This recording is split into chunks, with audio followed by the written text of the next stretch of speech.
Ang grupo naman ng mga guro hinamon ng mga government officials na sa public schools pag-aralin ang kanilang mga anak. Brigada Sheila Matibag, ibrigada mo! Brigada Live Report.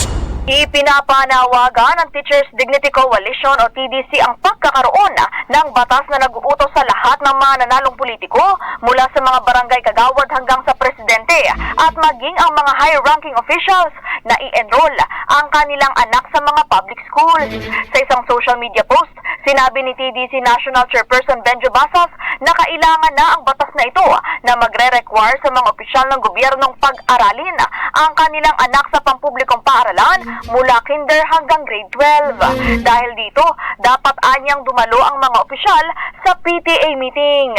Paliwanag ni Basas, target ng hakbang na ito na tiyakin na ang mga government officials ay may pride at tiwala sa sistema ng pamahalaan na iintindihan nila ang mga hamon sa edukasyon at uunahin ng mga ito ang pagpupondo sa mga pasilidad ng paaralan, maging seguridad, kalidad at tamang pag-aalaga sa mga guro at school personnel. Sa huli, sinabi nito na ang tanong na lamang dito ay kung sino ang magiging sponsor ng bill na ito.